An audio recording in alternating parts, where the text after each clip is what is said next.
Alright, what's going on everyone out there on YouTube? NES Ruler, and welcome to a brand new review. I hope everybody has been doing well. It's been a long time since my last video. Just been swamped with work in between work and the podcast. I really haven't had any time to watch anything else pretty much, but have some time this weekend. Starting to get catched up on some of these films that I have to talk to you guys about. And this is one that JP was raving about on the show because he got it into review as well. And he told me I needed to watch it and check it out. So this one comes courtesy of Severin Films. It's from the year 2014, but just got a release now in 2017. Very weird and bizarre film titled Bad Boy Lover Boy. Now, if you guys saw the film Chocolate Strawberry Vanilla from a few years ago, this film is very similar in the character development sense, but it throws in a little bit of a, I guess is it kind of a okay comparison. Throws a little bit of an Italian sleaze twist on it as the film progresses, but it's a very character-heavy development film because we are pretty much just following this one character around throughout the entire film. We're in his head. We spend literally the entire film with him and pretty much nobody else. So we follow Albert. Albert is a offbeat character.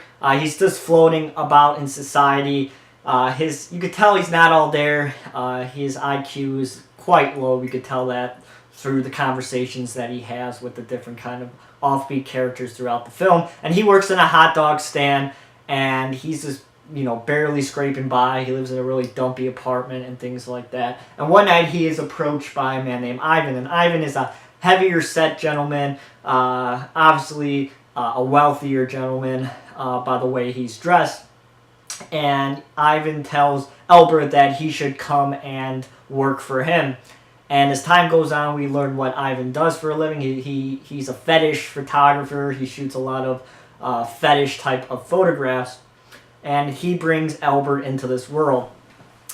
And Albert soon realizes that Ivan's power kind of overtakes his mindset, and he becomes to pretty much turn into Ivan as a mean son of a bitch.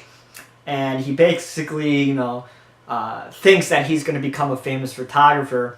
And by doing this, he starts to lure women into Ivan's studio, and he starts killing them and taking his own photographs. But he doesn't realize that he's doing anything wrong.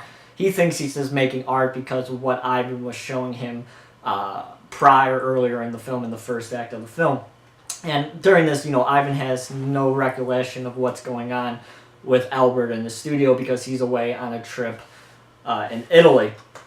So, it's a very bizarre, weird film that, if you're not into character development pieces, this is definitely not one for you. But the guy that plays Albert does a really, really fucking fantastic job. He's a really interesting guy to look at, and he plays that offbeat character really, really well. I could see why JP connected with this movie because it's just that kind of offbeat, weird, bizarre film that I know that he usually doesn't enjoy, but I think he connected with this one, and I really, really enjoyed it. It's not a low-budget film whatsoever. You could tell that they probably didn't have the most money, but the film looks polished. It looks really good. The cinematography is really good.